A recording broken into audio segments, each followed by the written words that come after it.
Oi, Pedro. Opa, João, como é que vai? Tudo bem? Tudo bem? Tudo ótimo. Ô, João, queria primeiramente te agradecer por ter topado essa live, uma baita oportunidade de poder conversar com você.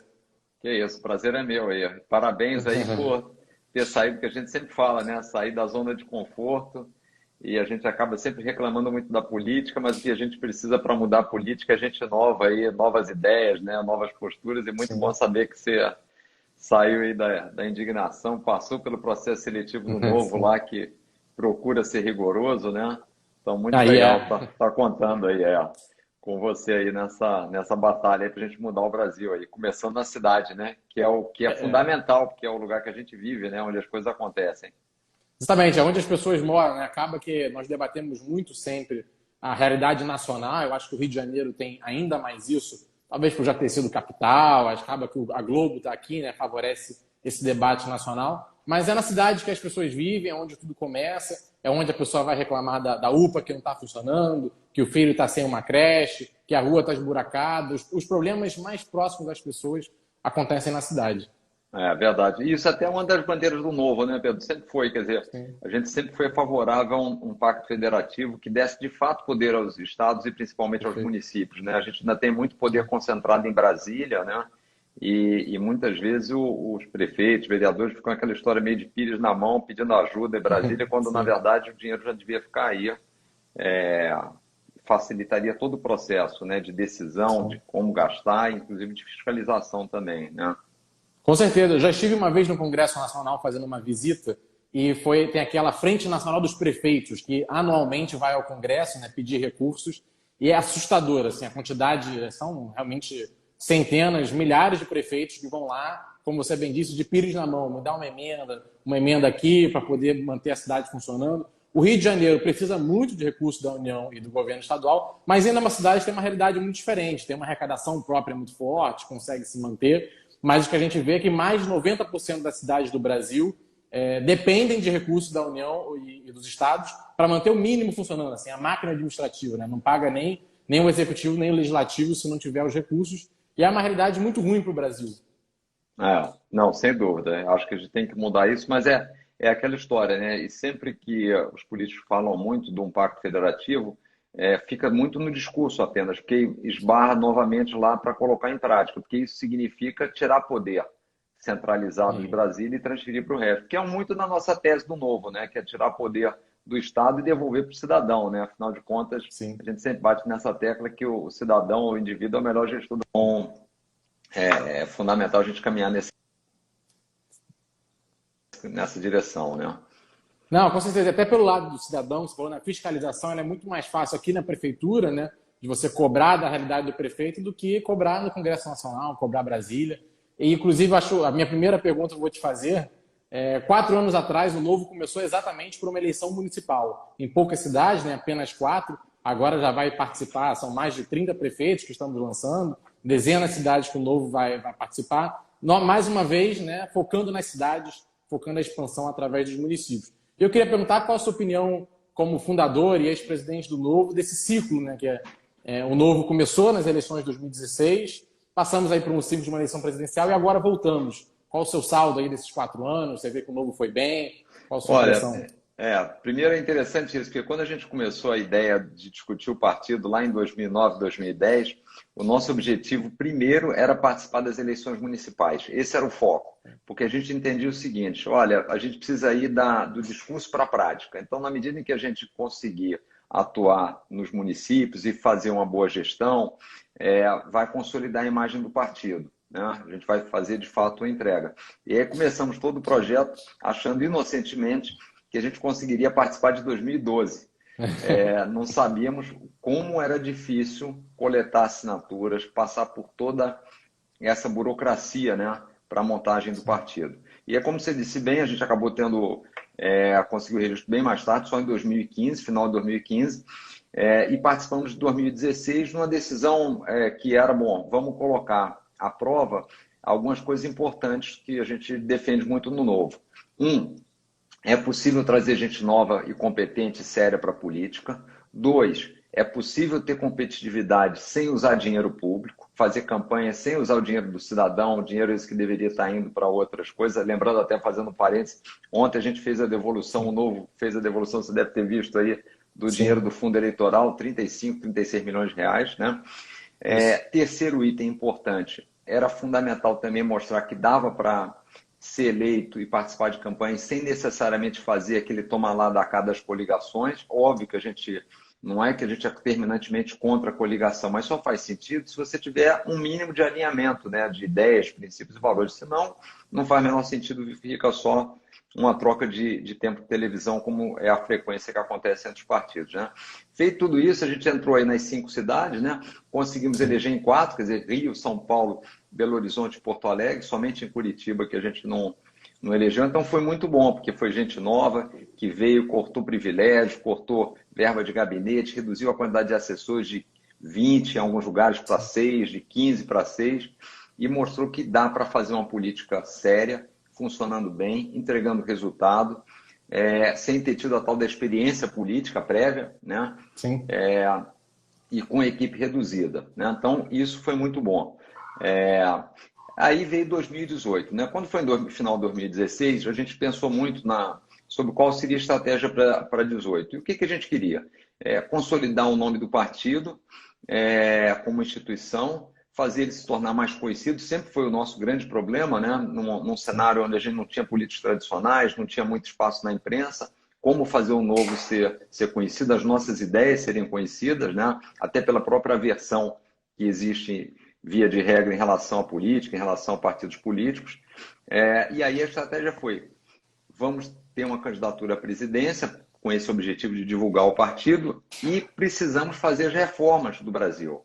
Reforma trabalhista, reforma da Previdência, reforma tributária, uma abertura da economia, desburocratizar, e tudo isso tinha um endereço certo, que era a presença no Congresso Nacional.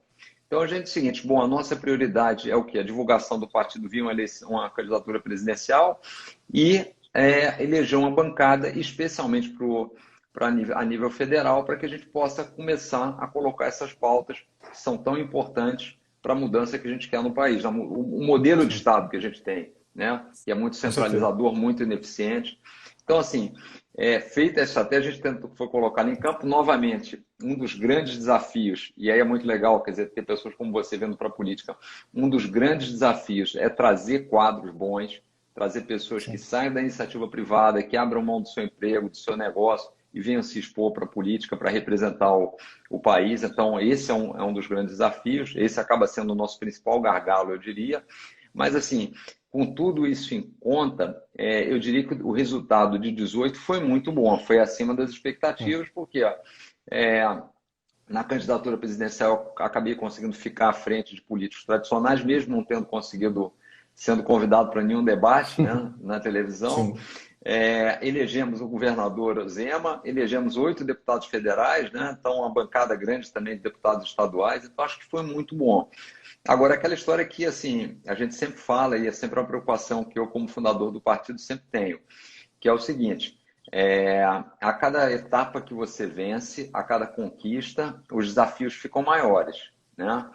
E a gente nunca pode se dar por contente, achar que sabe tudo, que está fazendo tudo correto, porque é aí que você começa o declínio das instituições, né? Então a gente tem que estar muito vigilante para estar fiel aos princípios e valores, não cair nas armadilhas da velha política, entender que o voto é consequência da venda das nossas ideias, quer dizer, ter sempre a visão de longo prazo, né? Então acho que isso é fundamental e a gente será testado em todas as eleições em relação a isso.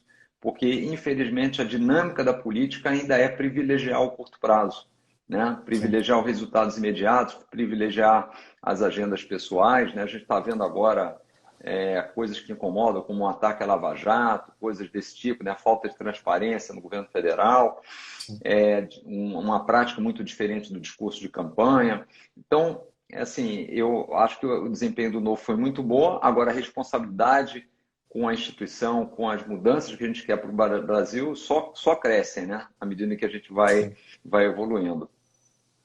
Não, com certeza. Inclusive, a nossa bancada tem sido muito atuante lá dentro e temos incomodado cada vez mais diversos partidos. A gente vê isso no noticiário, vemos isso nas redes sociais. Inclusive, né, 2 semanas atrás, tivemos um caso aí que repercutiu muito nas redes, que foi que o Marcelo Freixo, do PSOL, acusou o Novo de ser um rebanho de garotos mimados. Respondemos de forma espontânea, né? Vários pré-candidatos de vários lugares do país começaram a gravar vídeo, respondemos, a repercussão foi muito positiva nesse sentido.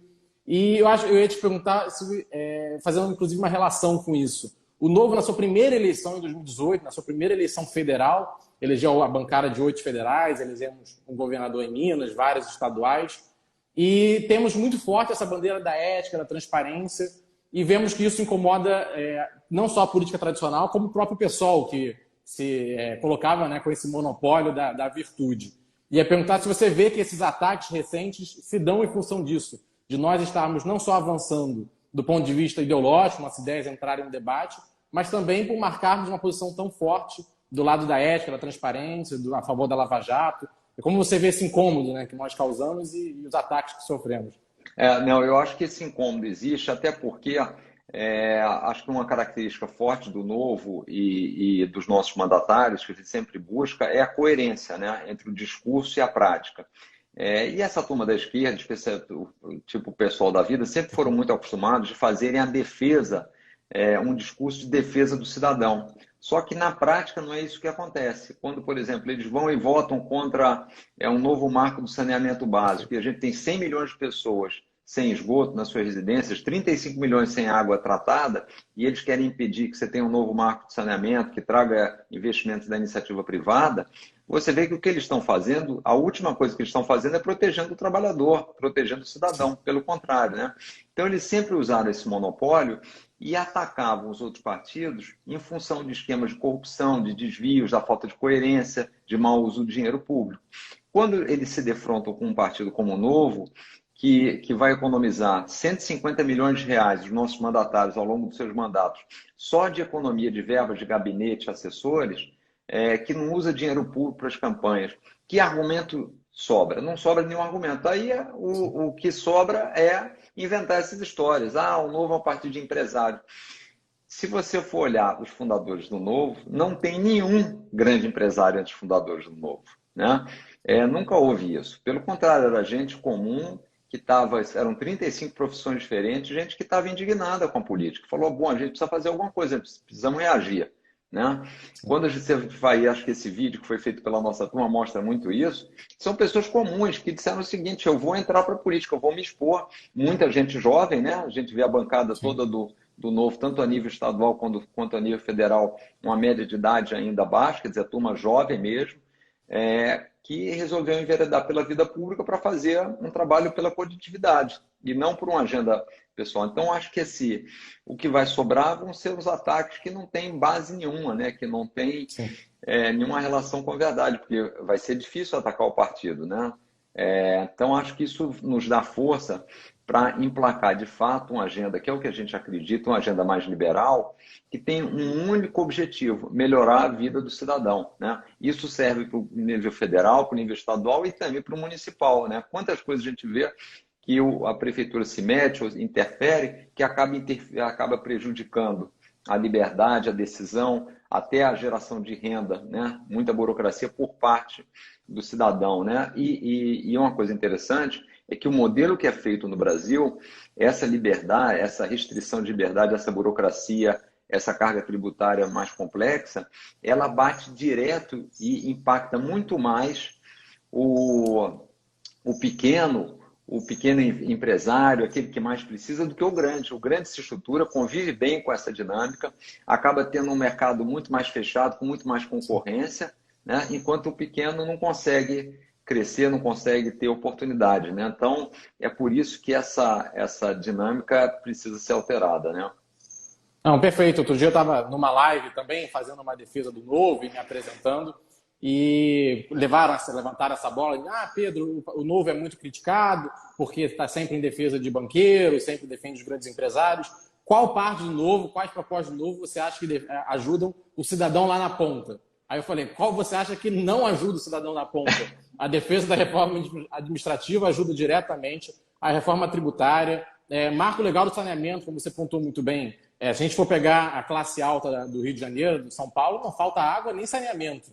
Via de regra, quem não tem são a Baixada Fluminense, que tem 15% de esgoto tratado na média. Minha avó é de Caxias, tem aquela vala negra na frente, que é esgoto a céu aberto. Lá não chega o saneamento. Meu pai tem uma loja de flores na Cadeg há mais de 30 anos, são pequenos comerciantes. O que ele adora da década de 90 é a estabilização da economia. Ter matado a inflação e ele poder ali precificar de uma forma melhor, né? Saber os preços, negociar melhor com o fornecedor, os contratos serem mais simples. E isso foi o que mais poderia ter ajudado ele ali na ponta, empreendendo e gerando emprego. Então, concordo 100%, a maior parte das propostas do Novo ajudam diretamente o cidadão que está lá na ponta. Quando a gente fala, por exemplo, o ideal era que o cidadão, o trabalhador, tivesse liberdade com o seu fundo de garantia. Não é que a gente quer acabar com o fundo de garantia, pelo contrário, o dinheiro já é do trabalhador. Agora, o que não faz sentido é o fundo de garantia, como era até recentemente, ser emprestado a empresas grandes, com taxa subsidiada, e o trabalhador ter uma remuneração no fundo de garantia menor que a poupança. Né? Então, essa dinâmica é que a gente precisa mudar. Porque, no fundo, tudo isso foi nos vendido como sendo benefício para o cidadão, e, na verdade, era só uma forma de concentração de poder para os políticos para elas se perpetuarem. Então, as empresas estatais, essa burocracia, todos esses auxílios, desonerações, no fundo, a conta toda vem para o mais pobre. Né? Sim. E exatamente esse ponto, quando a gente fala de saque do FGTS, de poder dar esse dinheiro, devolver esse dinheiro para o cidadão, o lobby que vai em cima, a gente sabe que é muito bem das grandes empresas da construção civil, que se valem desse FGTS para poder organizar o crédito dentro do seu setor. Então, em vez de beneficiar o cidadão na ponta, que está precisando desse saque, quando a gente proíbe, o que a gente favorece são as grandes empresas. Inclusive, ontem foi um dia de uma notícia muito boa, que foi a notícia do Novo fazer essa devolução dos mais de 36 milhões do fundão eleitoral, mas uma bola muito fora foi do governo federal, que deixou caducar exatamente a MP do FGTS, que nós tivemos ontem à noite. Foram várias pessoas relatando que já estavam contando com esse dinheiro para poder manter algumas contas de casa em dia. Então, uma bola muito fora do governo federal. Não é a primeira, temos outras, a própria CPMF. Eu vou fazer algumas perguntas com relação a isso, mas vou aproveitar que você comentou, né, da cidade do Rio, essa ponta, quão importante é a cidade. E o debate nacional sempre te envolve muito, por óbvio, ter sido candidato a presidente. Mas eu te perguntar, como um cidadão carioca, pessoa que vive na cidade do Rio, o que você acha que é o mais importante hoje para a nossa cidade voltar a ser de fato a cidade maravilhosa, a gente trazer esse debate para a situação local? Tivemos péssimos prefeitos ao longo dos últimos anos e ano passado a cidade do Rio foi a que mais perdeu postos de emprego no país. O que nós mais vemos são amigos e familiares indo embora da nossa cidade. É verdade, Pedro. Assim, como carioca, dá uma pena, porque o Rio, e acho que isso é o que falta, tem vantagens competitivas muito grandes, né? E a gente deveria focar nisso. Primeira coisa clara é a parte turística, né? As belezas naturais da cidade, todo um acesso a praias. No Rio de Janeiro você pode estar indo pedalar nas paineiras, mergulhar na praia, quer dizer, você tem todo tipo de possibilidade de coisa para fazer. Então, e o Rio não explora isso. Não explora porque a minha visão é que a gente tem uma infraestrutura dada pela prefeitura muito ruim. Então, você não tem o acesso adequado, você tem obras mal feitas. Quer dizer, o Rio sempre teve muito refém de corrupção, né, na área pública, né? A gente viu agora de novo na compra de respiradores, aí o Estado, né, como um todo, mas você acaba indo também para a prefeitura com isso. Então, a má utilização dos recursos públicos, a má gestão, eu diria assim, precisamos ter prefeitos e uma equipe na parte legislativa que melhore a eficiência da gestão do Rio de Janeiro, em vários aspectos, né? Na saúde, na educação, mas principalmente nessa questão de otimizar aquilo que a gente tem de vantagem competitiva. Então, o que eu gostaria de ver no Rio? Quer dizer, o Rio deveria ter as calçadas decentes, a cidade limpa, um ambiente propício ao turista, quer dizer, as coisas organizadas, menos bagunçadas. Acho que tudo isso facilitaria a atração de investimentos, né? Outra coisa fundamental o Rio tem lugares de excelência de formação, né? Faculdades muito reconhecidas nacionalmente, né? E que formam gente muito boa. Por que a gente não transforma também o Rio num polo de inovação, de tecnologia, para reter essas pessoas dentro do Rio, né? Então, é um lugar agradável de morar. Eu vejo que tinham amigos paulistas, quando vão para o Rio, ficam encantados com a cidade quando tem algum evento, alguma coisa. Então, lá a gente deveria estar privilegiando essas duas coisas da minha avaliação, quer dizer, explorar a capacidade turística da cidade e criar um polo de desenvolvimento de retenção dos talentos que são formados e gerados aí. Porque senão a turma acaba indo para outros estados, outras cidades, outros países, e o Rio perde essa riqueza. Então, acho que por aí seria fundamental. Quer dizer, a gente precisa reverter esse processo de êxodo do Rio, né? Acho que o Rio forma mentes brilhantes, forma pessoas criativas, e a gente deveria estar aproveitando isso para o bem da cidade, né? Sim. Então, isso acho que passa muito por essa simplificação, deixar as pessoas montarem seus negócios, quer dizer, menos burocracia e um incentivo realmente, quer dizer, e incentivo não precisa ser dinheiro, incentivo basta ser a criação do ambiente propício para explorar esse viés turístico do Rio, que é muito forte. Sim. O que a gente vê, né, assim, historicamente, não dá nem muito para comparar com São Paulo, porque, de fato, já é um processo de décadas de muitas pessoas saírem daqui para lá. Mas o que nós vemos é que hoje as pessoas vão para Curitiba, Florianópolis, Vitória, Vila Velha, Belo Horizonte, e com todo respeito a essas cidades, é inadmissível que a segunda maior cidade do país, em economia, em história, em cultura, em quase tudo possível, esteja perdendo tantos profissionais lá para fora. Meu irmão mesmo fazia engenharia aqui no Cefet, se mudou para o Canadá tem 2 anos, conseguiu um estágio na Michelin e não tem perspectiva de volta.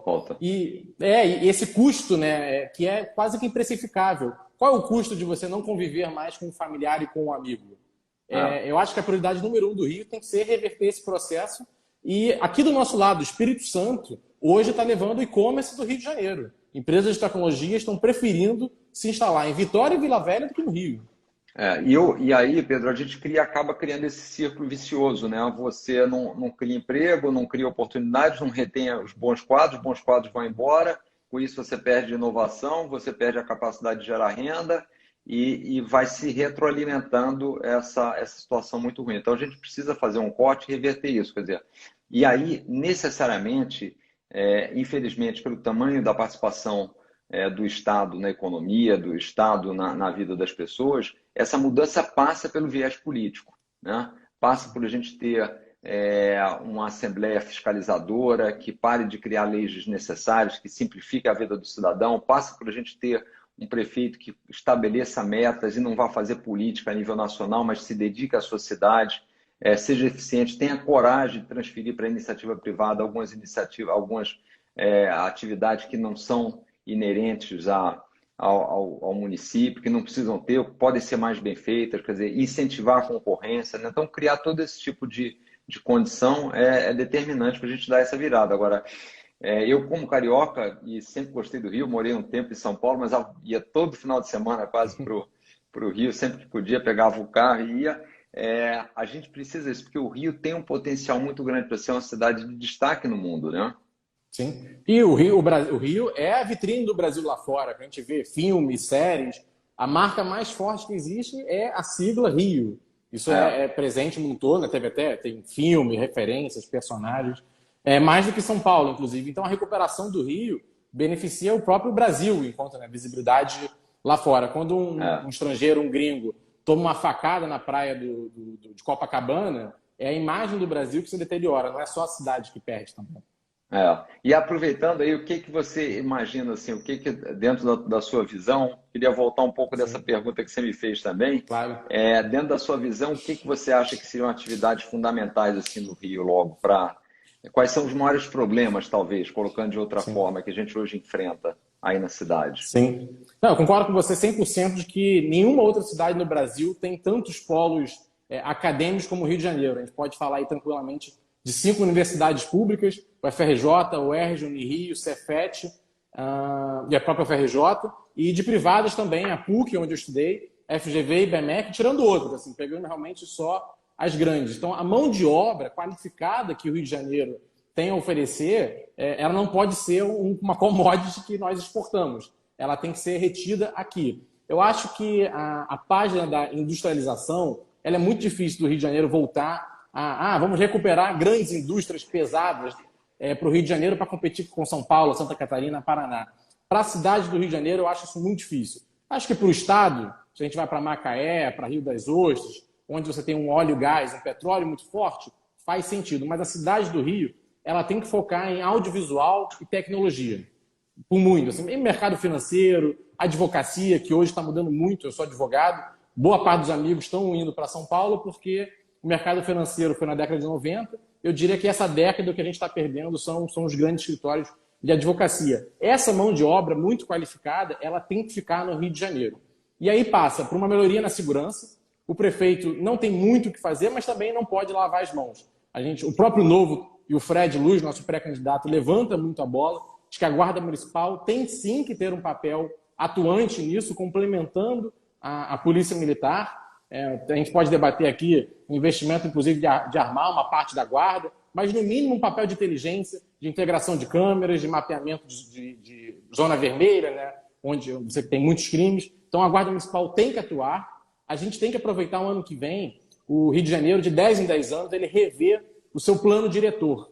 Então, a gente tem toda a revisão da zona industrial, zona comercial, zona residencial, e é uma baita oportunidade do Rio de Janeiro facilitar a atração de empresas e também a implementação de flexibilização. Eu vou dar um exemplo. Se você vai a São Paulo, Florianópolis, você tem brewpubs, que são cervejarias que elas produzem e vendem no mesmo lugar. Qualquer lugar do mundo que você vai, que é bom no turismo, que é forte no turismo, você vai encontrar esse tipo de cervejaria. No Rio de Janeiro, você não pode criar uma na zona sul do Rio de Janeiro, porque toda cervejaria é encaixada no zoneamento urbano como industrial 6, o industrial mais pesado. E aí você só vai poder fazer esse investimento em Campo Grande e em Santa Cruz. Sendo que não é a realidade. O peso de uma mini cervejaria é o mesmo de uma padaria. E você, facilitando isso no zoneamento urbano, você vai facilitar que esses investimentos venham para a Zona Sul, para a Zona Norte, para a zona urbana da cidade. E aí eu poderia dar dezenas de exemplos de hoje um zoneamento urbano que a gente tem que é muito atrasado. E aí tem... Sim. E eu acho que as decisões a nível municipal deveriam ser mais rápidas também, né, Pedro? Até para se adaptar à realidade.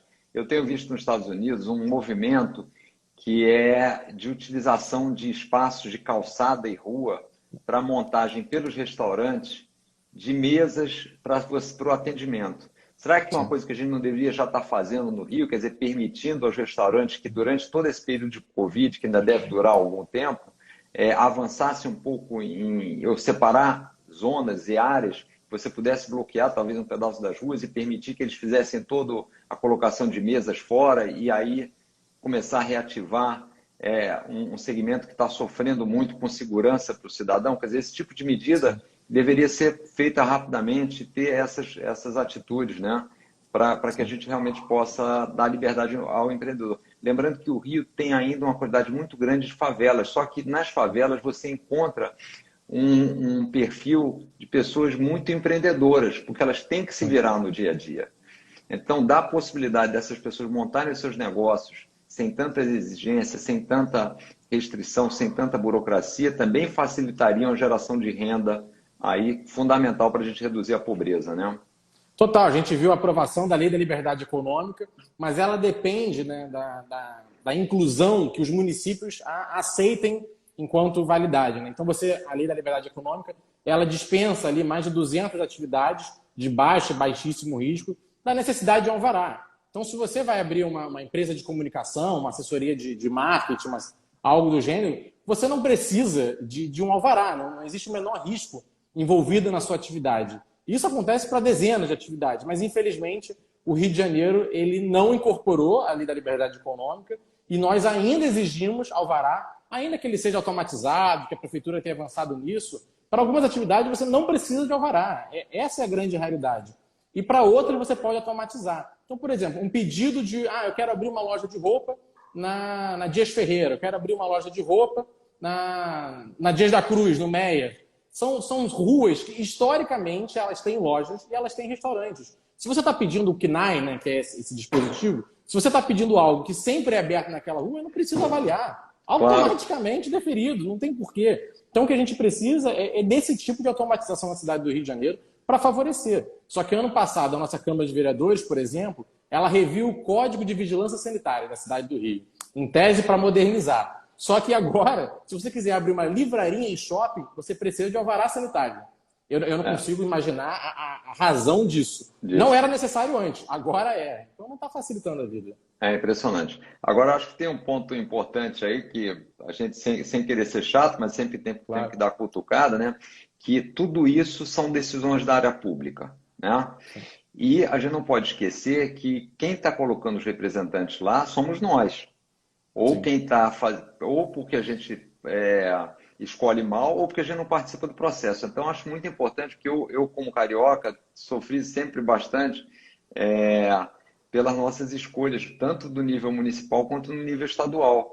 A gente tem votado mal no Rio de Janeiro, tem feito escolhas erradas, e a gente paga a conta depois.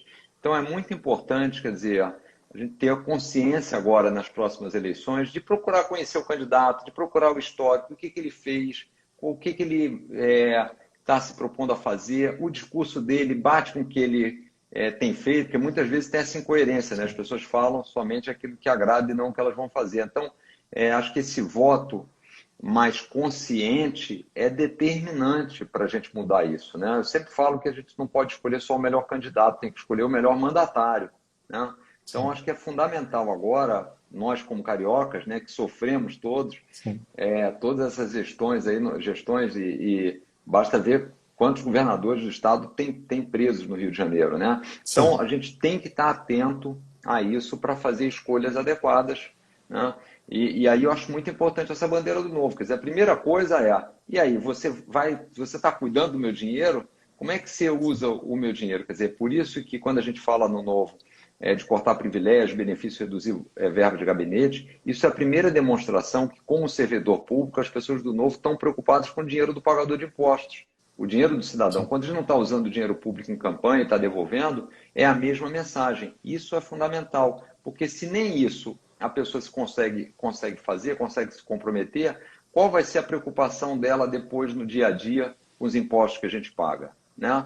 Então, acho que isso é um teste que a gente deveria se colocar para fazer e nortear as escolhas que a gente vai ter aí nos próximos meses, né? Não, concordo. Inclusive, né, o carioca, sem querer acusar ninguém, mas ele é responsável pelos governantes que nós temos, né? Eles não surgiram, né, tartaruga no poste. Alguém colocou lá, não surgiu do nada.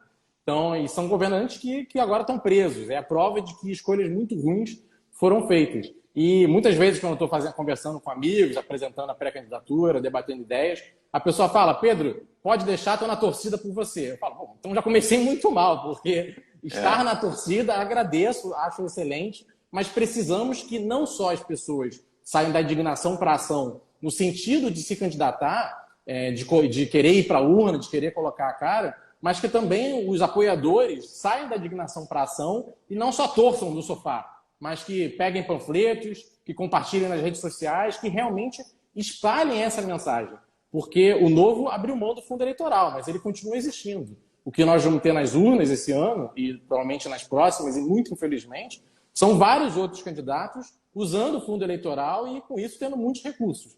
E a forma que nós temos de combater isso, claro, é dando a cara a tapa, saindo da indignação para a ação, mas também contando com doações dos amigos, doações dos familiares, doações de quem apoia. Ah, eu não posso doar, então pega esse panfleto e leva para casa e distribui no prédio. Pega isso aqui, compartilha no seu WhatsApp. É o mínimo que as pessoas podem fazer para que a gente não coloque de novo governantes parecidos, similares, genéricos do que nós já tivemos ao longo dos últimos 30 anos. E como você bem disse, não basta chegar na eleição dizendo: nós somos novas ideias, nós nunca participamos disso tudo que está aí, porque boa parte do Congresso, né, inclusive dos deputados que entraram lá fazendo esse discurso contra tudo e contra todos, antissistema e tudo mais, hoje estão perfeitamente integrados com o sistema, estão conversando aí com o Centrão, não estão lutando pelo cidadão. Então não basta chegar nas eleições dizendo: eu sou contra tudo que está aí, e o eleitor vai lá e confiar. Tem que ver, não, mas o que você fez nos últimos anos? O que você defende? Quais são suas ideias? O eleitor tem um trabalho aí. O que te credencia tá aí? Você vai me representar de fato? E acho que tem um ponto importante que você falou aí, eu ouvi muito isso durante a campanha também, que é o seguinte: a gente não precisa de torcedor, a gente precisa de sócios, porque o empreendimento é conjunto, tá certo? O Rio não é só do Pedro, o Rio não é só meu, o Rio é de todos os cariocas.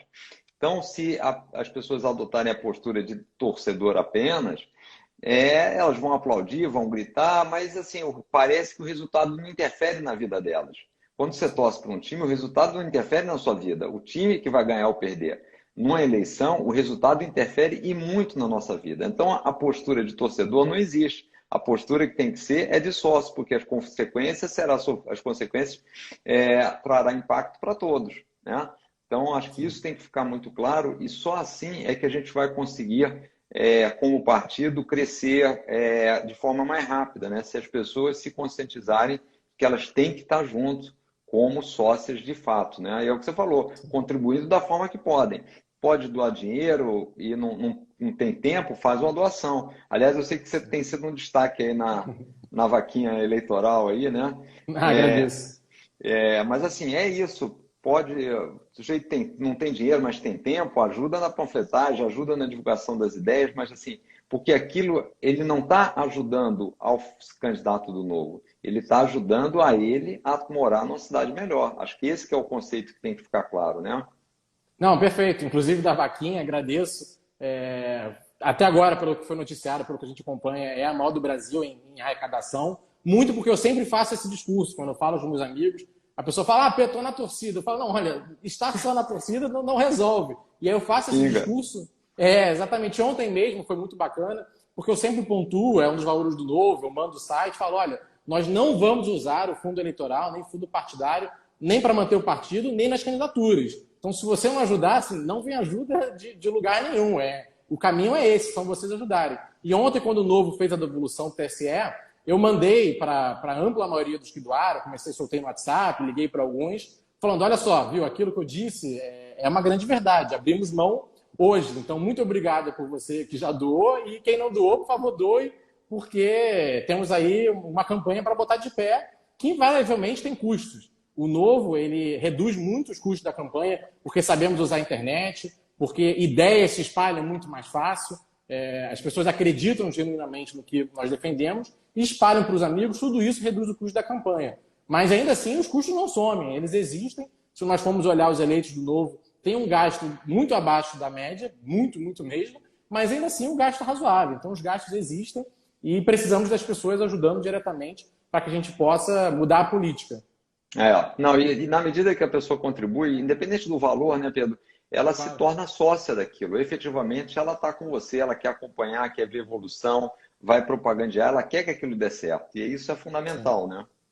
Não, perfeito. A pessoa se sente muito engajada. Inclusive, muitas vezes, depois que as pessoas fazem uma doação, elas vêm fazer esse comentário. Olha, Pedro, agora eu vou te cobrar, hein? Olha, você podia cobrar desde o início, mas eu entendo que isso cria na pessoa essa sensação de que agora ela faz mais parte daquilo do que ela fazia antes. E é um sentimento muito bacana. E eu vejo vários mandatários do Novo fazendo isso não só na campanha, mas depois do mandato. São gabinetes muito visitados, que as pessoas gostam de ir, gostam de ir lá conversar, gostam de conhecer, porque essa sensação de pertencimento é o que faz, eu acho que é um dos gatilhos mais importantes que nós temos para mudar a política. A gente vê isso nos negócios, né, aquele ditado de que o que engorda o boi é o olho do dono. E eu acredito que para o eleitor é o mesmo caso. É o eleitor estar ali em cima do seu mandatário, cobrando pelas redes sociais ou do mandato, que faz com que ele seja ainda melhor. A cobrança é boa para todo mundo. Não, e acho que esse é um ponto, essa história do dono, acho que esse é um ponto importante, né? A gente tem que pensar como dono quando a gente trata do Brasil, né? Infelizmente, eu acho que a gente tem uma elite política e empresarial, em boa parte, que muitas vezes pensa apenas no seu negócio, né? Então, no seu negócio, eles pensam no longo prazo, com visão do que é melhor para a sua empresa, mas quando vão para o Brasil, como nação, para a sua cidade ou para o seu estado, aí o pensamento é muito de curto prazo, né? Como resolver esse problema através de um atalho e tudo, e não é assim que a gente constrói uma nação, né? Então, esse pensamento de longo prazo, que pode ser resumido como pensar como dono, né? Quando você pensa como dono, você cuida daquele negócio, você sabe que você vai ter aquela propriedade, aquele negócio por muito tempo, e mesmo que surjam oportunidades de ganho de curto prazo, se for para prejudicar o negócio, você não vai fazer. Então, é esse raciocínio, esse pensamento que a gente coloca muito no Novo, que é importante que a gente tenha como cidadão, né? Porque ele também ajuda no tipo de escolha que a gente vai fazer para representantes, né? Sim. Nós vemos muito esse ponto, né, de no meu bolso não, o quando me afeta não de curto prazo, no empresariado brasileiro em algumas grandes reformas, né? A reforma tributária é uma delas. E alguém vai ter que sair, digamos assim, prejudicado para que o sistema como um todo melhore. O Brasil, o novo, cobra muito uma reforma tributária para que o sistema seja beneficiado e não algo setorial, né? Ninguém quer favorecer especificamente a indústria em vez do comércio, ou o comércio em vez da indústria, os serviços. Não é o ponto do novo. O ponto do novo, pelo que eu vejo, acompanho de todos os nossos mandatários, da comunicação institucional, nós queremos um sistema tributário que seja melhor como um todo. Mas aí, quando você vai mexer na alíquota de ISS, aí o setor de serviços reclama. Quando você vai mexer no IPI ou no CONFINS, tem alguém que reclama. E é muito difícil, às vezes. A gente vê que tudo tem um lobby de algum lugar que reage. E, sobretudo, fica mais difícil quando a reforma é mandada muito quadrada, né? Eu pontuei no início que eu ia te fazer uma pergunta com relação a isso. Nós estamos vendo aí um debate de uma reforma tributária, reforma muito entre aspas, porque você unificar, né, LPIs, COFINS e juntar 3%. Inclusive o Gustavo Franco fez uma postagem muito boa hoje no Twitter, que ele falou, eu queria entender como 3 mais 0,65 dá 12%. Dá 12%. É um malabarismo aí, né?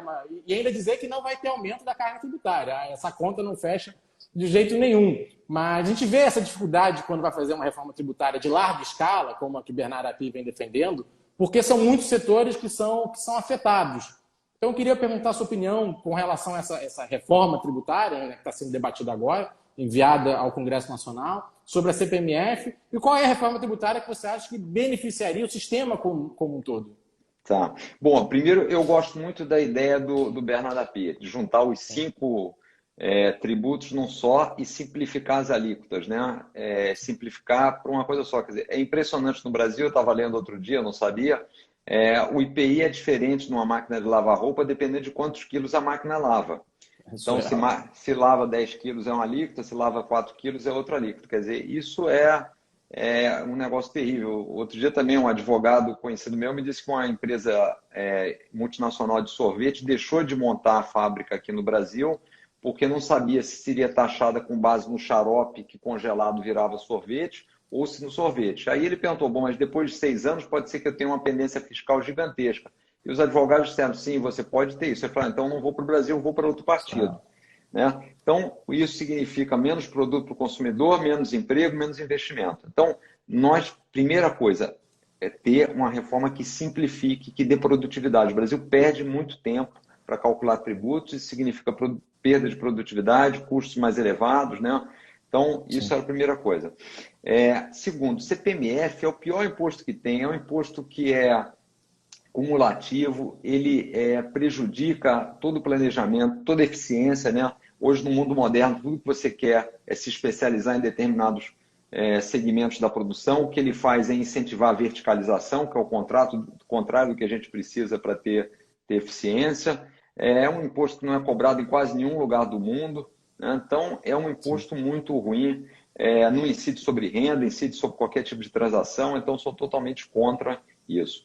Agora, o que eu entendo é que, novamente, no Brasil a gente não tem coragem de fazer as reformas e as ações definitivas. Fica sempre no meio do caminho, sempre procurando fazer o tal do puxadinho. E a gente, novamente, na reforma tributária, está vindo por aí. Então, junta 0,3%, os 3% com 0,3% com os 65%, e tenta emplacar os 12%, e aí, no fundo, tem uma tentativa de ganho tributário, até porque as contas públicas estão em situação muito ruim, não tem transparência, fala que vai fazer outro pedaço depois, traz um imposto que era uma coisa velha, então acaba tendo os desgastes que precisaria ter e não vem com uma proposta definitiva. Então, eu acho que a gente deveria discutir uma proposta definitiva, vão ter ganhos imediatos e perdas imediatas para um grupo ou outro, mas o importante é o seguinte, a reforma sendo bem feita, a gente vai ganhar produtividade, vai ganhar eficiência e todos os setores vão se beneficiar no momento seguinte.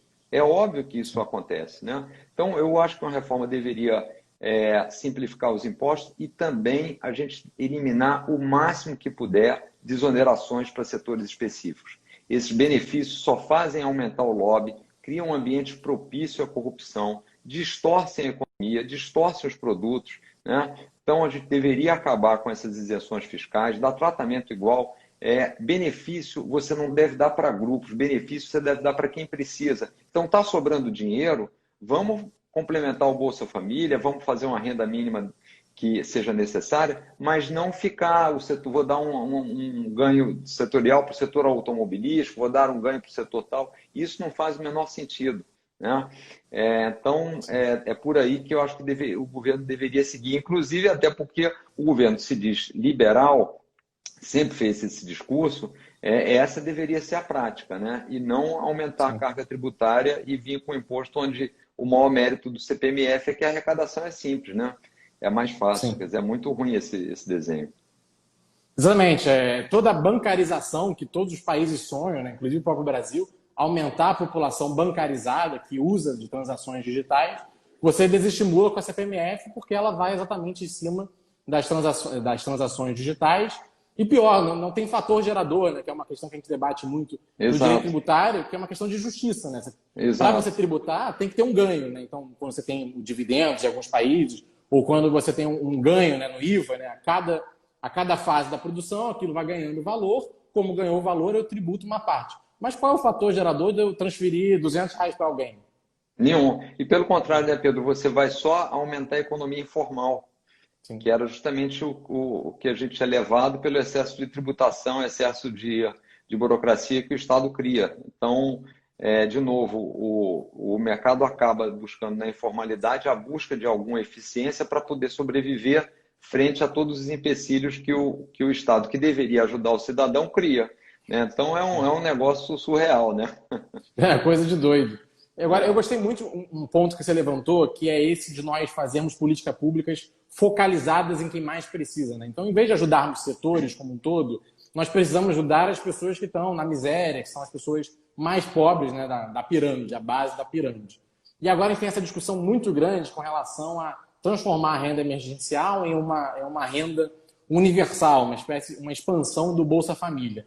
E o Novo foi alvo aí de fake news, de críticas muito duras e injustas, e algumas até mentirosas, porque o Novo não esteve presente numa frente parlamentar da criação da renda universal. E eu vejo que o Novo tem posicionado, na minha visão, da forma correta. Olha, o Brasil é muito dura a realidade, mas é um país pobre, ou no máximo de renda média. Nós não temos dinheiro para ajudar todo mundo. Então, o que faz sentido é um Bolsa Família ou algo do gênero, em que nós façamos o foco do programa social sejam as pessoas mais pobres, e não todo mundo. E eu queria ouvir sua opinião com relação a isso. Você, inclusive, é a favor de uma expansão do Bolsa Família, desde que ele seja voltado às pessoas mais pobres. Exato. Eu acho que a gente tem que separar essa questão da renda em 3 grandes grupos, né? Assim, para mim, você tem um primeiro grupo, que é basicamente o Bolsa Família, que é você dar recursos como uma ponte para que as pessoas possam, ao longo do tempo, se habilitando com a educação básica, empreendendo, possam sair disso. Então, a sociedade está disposta a fazer um sacrifício para ajudar aquelas pessoas que estão numa miséria e para que elas se tornem cidadãos de forma plena. Então, acho que é totalmente válido. O que a gente precisa ter os mecanismos corretos, né? Incentivar a saída do programa e fazer um programa que caiba no bolso do governo. Isso é fundamental, porque se não couber no bolso, a gente vai estar dando com a mão e tirando com a outra, porque no final o buraco vai ser pago pelos mais pobres. Então, acho que o Bolsa Família, dentro desse conceito, funciona bem. A gente teria um outro programa que é numa hipótese de catástrofe, que é como a gente está vendo agora na questão da pandemia, algum auxílio emergencial. Ele tem que ser curto, temporário e atender aquela necessidade específica, de novo, dentro da capacidade que a gente tem para fazer. Agora, tem um terceiro tipo de renda que a gente tem que trabalhar, e que para mim esse é o fundamental, e que eu acho que o governo dá pouca atenção, e os políticos também, que é um processo em que fosse mais simples, mais fácil das pessoas criarem renda. Porque esses outros é mais uma questão de distribuição. Mas o que a gente precisa ter é um ambiente propício à criação de renda. Aí sim a gente vai acabar com a pobreza. O que significa esse ambiente propício à criação de renda? É você ter uma educação básica que funcione, é você ter uma carga tributária menor, é você ter uma simplificação tributária, que a gente falou aqui agora, dos impostos, é você ter uma reforma administrativa do Estado para que ele não drene toda a nossa poupança só para pagar contas da burocracia estatal, né? É você ter privatização de empresas públicas para a gente não precisar colocar recursos do Estado ali. Então, esse conjunto de medidas para que as pessoas possam ter oportunidade e a gente criar renda é que a gente deveria estar discutindo. porque ele é que torna os outros dois programas sustentáveis. Senão Perfeito. os dois programas não são sustentáveis, né? E aí eu acho que a gente deveria fazer uma frente para realmente discutir renda, mas objetivando a discussão desses três programas e não só de um Bolsa Família adicional, porque aí é muito mais simples, é muito mais fácil, mas pode não ser sustentável, né? Dada a situação Sim. que a gente tem no Brasil. O Brasil é um país pobre, vai bater esse ano aí quase 100% de dívida do PIB, né? Então não dá para imaginar que um programa desse, se não for sustentável, qual é o risco? A gente tem uma elevação no nosso custo de financiamento, deixar uma conta grande para as próximas gerações, ou voltar com aquilo que era um negócio horroroso que a gente tinha no Brasil, que era a inflação, né? E a inflação, como a gente sabe, é um imposto que é cobrado exatamente em cima dos mais pobres, porque destrói o poder de compra, né, dos recursos daqueles que não conseguem se proteger, né? Então, Sim. acho que ter um programa de renda mínima é razoável, é bom, mas tem que ser pensado principalmente um modelo para que a gente possa criar renda, que as pessoas tenham capacidade de fazer isso. Não poderia concordar mais, concordo 100%. Inclusive, a gente vê que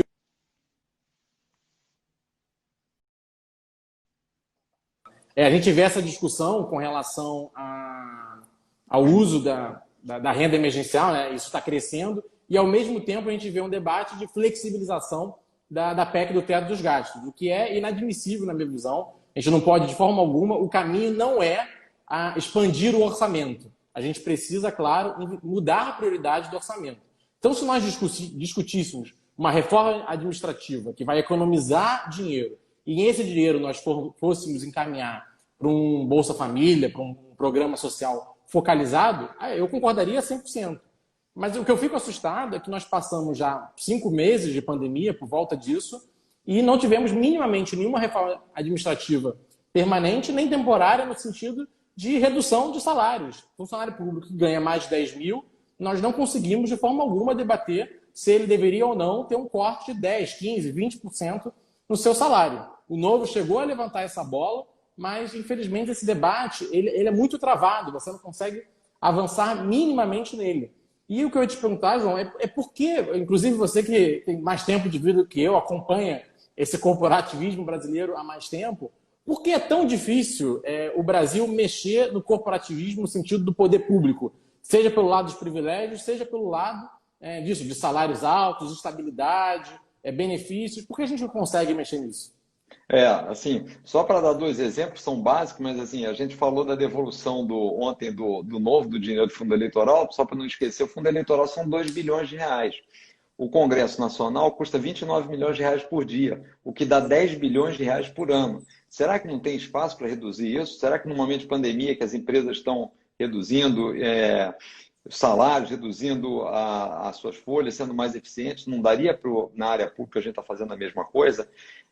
Pedro, eu acho que basicamente o resultado disso é que os políticos que foram para o poder estão lá buscando, na sua grande maioria, óbvio que tem exceções, mas uma boa parte quer se perpetuar. E aí não fica um jogo de interesses de proteger uma ou outra corporação, proteger um outro grupo de votantes.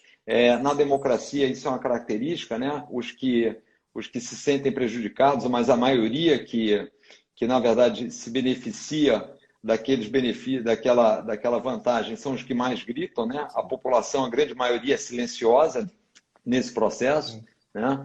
Porque a perda para ela é muito pequena, mas o ganho para quem recebe é grande, então eles acabam se mobilizando. Foi assim na reforma da Previdência, é assim na reforma trabalhista, foi assim quando foi extinto o imposto sindical, que é um absurdo, é assim quando a gente quer tentar acabar fundo partidário, fundo eleitoral, fazer com que esse dinheiro possa ser direcionado para outros, também é uma mobilização dos interessados. Então, assim, essa mudança tem que vir do cidadão, ele tem que vir através de representantes que coloquem lá. O duro é que a realidade vai ficando pior e assim, a gente tem que mudar isso antes que o Estado brasileiro fique totalmente quebrado, né? Mas essa consciência tem que estar muito presente entre nós, né? Acho que só assim para desmontar, mas é uma tarefa dura, mas que precisa ser trabalhada. Sim. Inclusive, você comentou, né? Antes que fique totalmente quebrado, às vezes eu tenho a impressão de que a gente só vai mudar quando quebrar. É outra triste realidade do Brasil. Aquela história eu brinco às vezes assim, a gente quando entra num carro e tem alguém dirigindo, a gente deveria ter a capacidade de perceber se ele é um bom ou mau motorista antes dele bater com o carro, né? Para pedir para sair. Então, acho que no Brasil é isso, a gente precisa mudar e aí a alternância de poder é fundamental, consciência na nossa votação e os mecanismos que são feitos de proteção a grandes grupos, de dinheiro subsidiado, de dinheiro público para campanha, de tempo de televisão. Tudo isso são mecanismos que são utilizados basicamente para impedir a renovação política, né? E é isso que a gente precisa mudar. Por isso, um projeto como o Novo é fundamental para que a gente mude essa forma de fazer política com gente nova, com ambições diferentes, né? A ambição do nosso mandatário não pode ser o poder. A ambição do nosso mandatário tem que ser fazer a área pública funcionar de forma eficiente e atender o cidadão. Eu acho que isso que é fundamental. Não, concordo, perfeito. Inclusive, o Novo está aí para ser uma parte muito importante, um mecanismo importante nessa mudança. João, estamos caminhando para os últimos 2 minutos, inclusive apareceu aqui o countdown. Eu vou pedir para você fazer a sua consideração final e perguntando também onde você vê o Novo daqui a 10 anos. Basicamente se fechou agora o ciclo de uma década e agora vem o próximo. Onde você vê o Novo em 2030? Ô Pedro, assim, eu acho que eu gostaria de ver o Novo daqui a 10 anos com uma instituição sólida, com vários mandatários nas Assembleias Legislativas, especialmente no Congresso Nacional, com o presidente da República, tendo implementado uma cultura nova na política, que tenha sido seguido por outros partidos, de não usar dinheiro público, de fazer processo seletivo para os seus candidatos, de ter conscientizado boa parte da população da importância do voto, né? Mesmo ele sendo nesse momento já facultativo, né? Porque é uma tese nossa também. Então, assim que eu gostaria de ver. E assim, para fechar, eu queria desejar boa sorte para você. Acho que a gente precisa trabalhar, precisa do apoio de todos que estão nos assistindo. Precisamos fazer essa mudança e a mudança começa com cada um, com a participação de cada um, é que a gente sempre fala, não tem salvador da pátria, o salvador da pátria é cada um de nós. É isso aí, pessoal, vocês acabaram de ouvir, ouviram antes também, não adianta ficar só na torcida, vamos sair da indignação para a ação, se engajem no perfil do próprio João, sempre postando ótimo conteúdo, me sigam nas redes sociais, ou escolham outros pré-candidatos do Novo, no site tem vários, e ajudem, sair do sofá e realmente ir para a rua, ir para as redes, ajudar todo mundo. João, mais uma vez, muito obrigado e parabéns por todo o trabalho, por essa instituição ótima que é o Novo. Que isso, eu que agradeço a oportunidade, um abraço grande para você e para toda a turma que estava conosco até agora. Muito obrigado, pessoal, todos que acompanharam, um grande abraço.